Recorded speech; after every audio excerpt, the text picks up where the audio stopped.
we're going to continue working on this transmission. Now I ordered some parts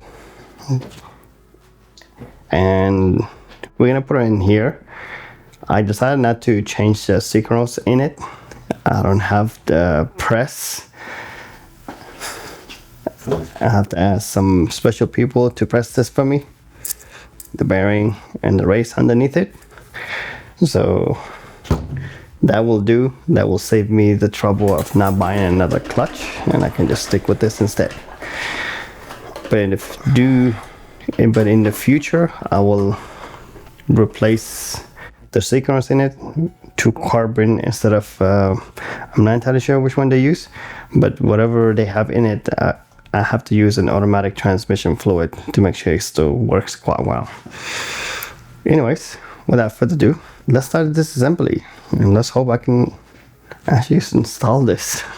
I'm not entirely sure if I can install it because last time in the last video I didn't know how to remove it. So let's figure this part out as we go. This is the only part you're gonna need. Now this thing, it goes without saying if your transmission is already out. So if it's not, you're gonna need a lot more than this. So you're gonna need a 13. This is a 1/2 inch. To 1/2 inch is like a breaker bar. You can really just extend it, and I have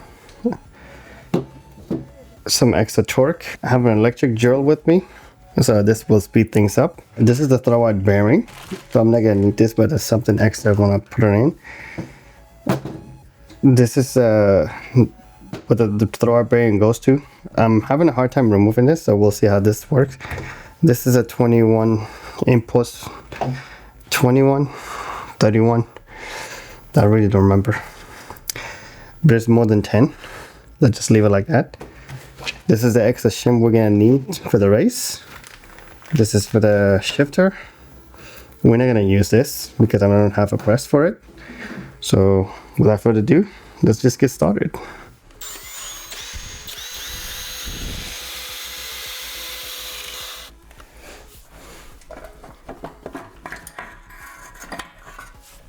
And we spilled some transmission fluid.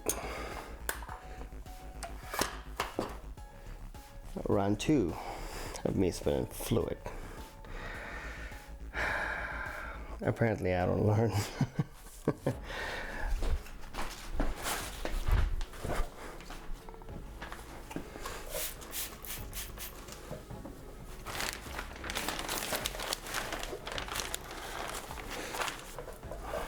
Now let's see if we can grip this.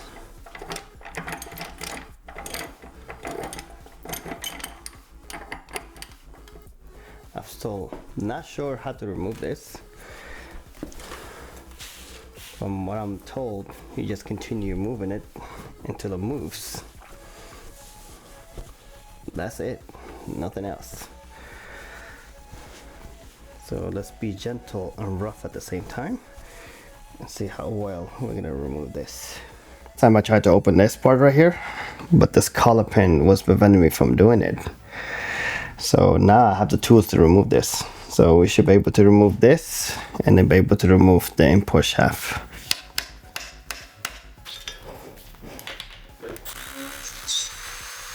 Oh, there it goes.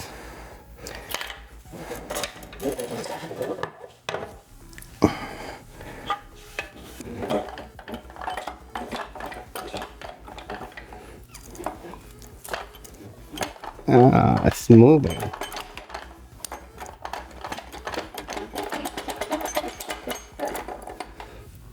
Ta-da! We actually managed to bring it out. No reason to visit the transmission rebuilder. So this is a very good sign. Now before we proceed any further, from what I was told, you need to make sure this thing stays in place, it doesn't move around, or you're gonna lose the mesh synchros that this thing was put in place by a manufacturer or the person that rebuilt it. So you have to keep that in mind. Okay, so I'm gonna get a close-up so you guys can see it, but before I do anything, I need to set this at a level stand so it doesn't move around anymore. I'm gonna bring a brake cleaner and then we're gonna clean this up.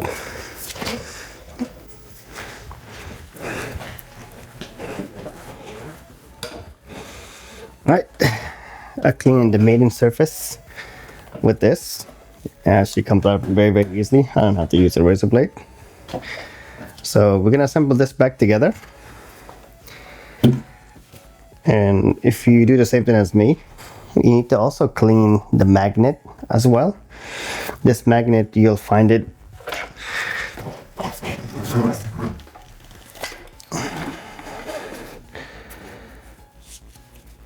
right over here. And then try not to use this when you clean it. If you're gonna clean it, just damp the towel with one spray, but make sure you're like 6 feet away. So 6 feet away, you just spray once and then just clean the surface. You don't want any of the liquid to be inside.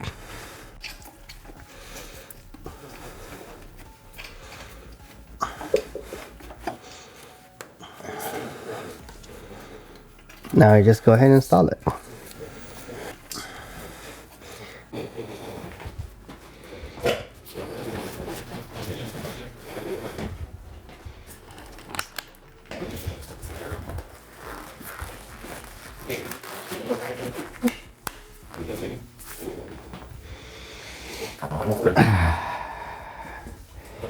All right.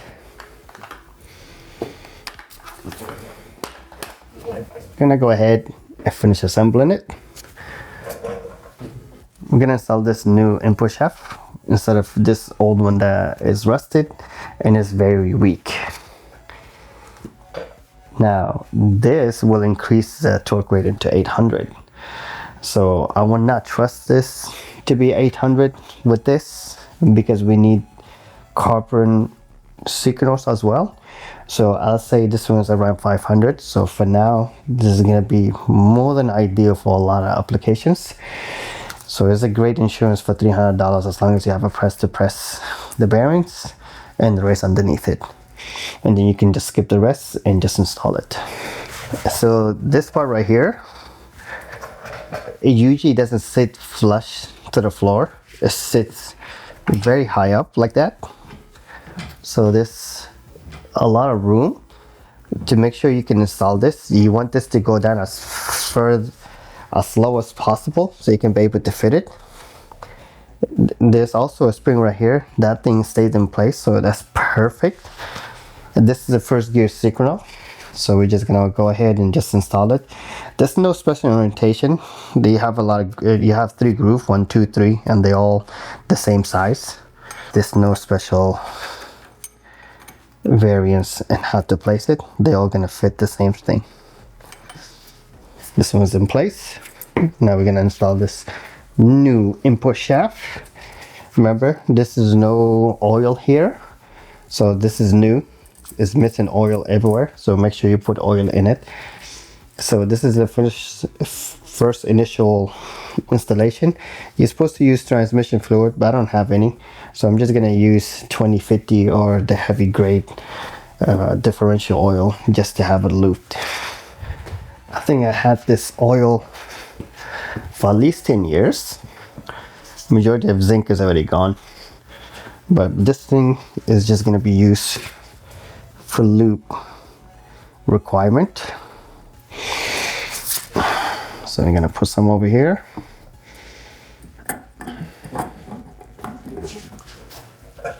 It's actually installed. I actually had to be rough on it. We have a new race, but we're gonna use the old one for now, just for assembly reasoning, because I need to remove one more part, but I don't have a press for that yet. So we're gonna use all old part for now. So let's get this thing installed. FYI, this is the piece that I need to remove, which is this part right here. but this thing is on there really good, so I need to find a shop that is going to be able to press this out for me. Unfortunately, whatever I press, I'm not allowed to bring this to that facility, but for now this will do. As you guys can tell, that throwout bearing housing, I'm having a hard time with it. I'll find somebody to press the impulse shaft spline bearings, but the transmission housing is too large for me to carry to go take it to the specific place for them to help me out with it. So I decided to go with this. This is a shop press, and it's for like $180 something. I got a quote from mechanic, gave me $160 charge, so I decided to go with this instead. This thing is 12-ton press, and this weighed 100 pounds. Give me a brief moment to assemble this, and then we'll finish the project.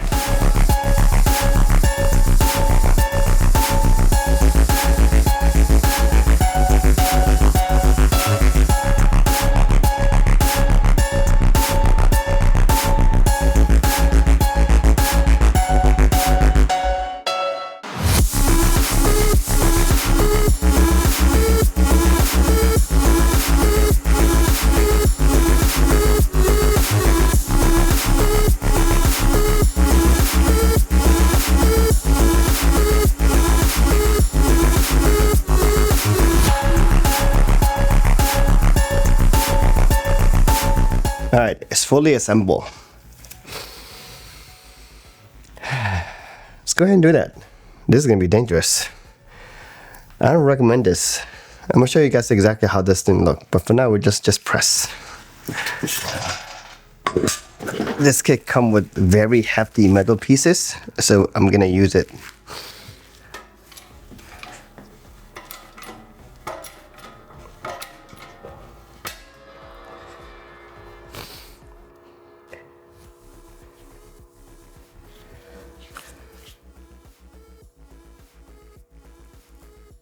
Please don't tell me I cracked it.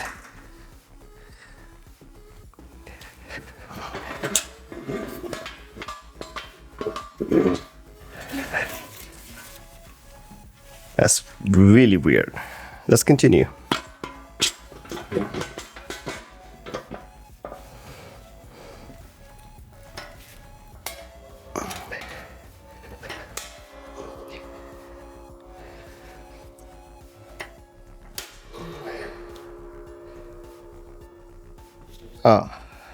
She broke the belt housing.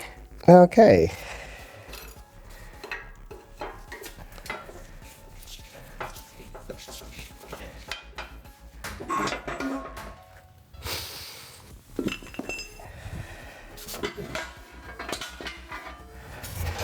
Okay, guys, the cartridges.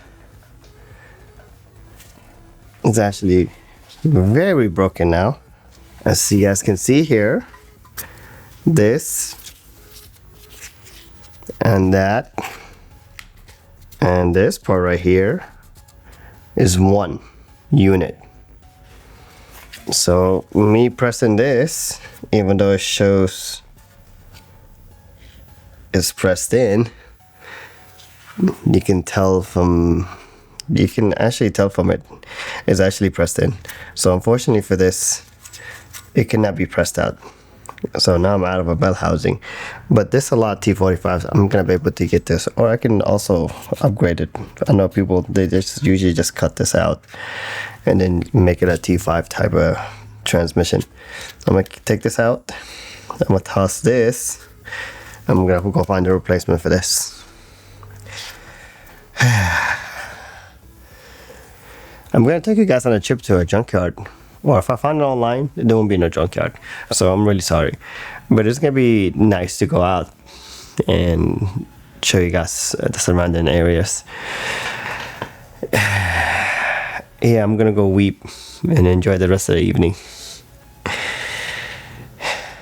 See you guys on the next one. Take care. I got no words. Oh yeah, buy my merch. Also, check out my other YouTube channels as well. I'm gonna leave them on the YouTube page so you can be able to see them. You guys have a good one.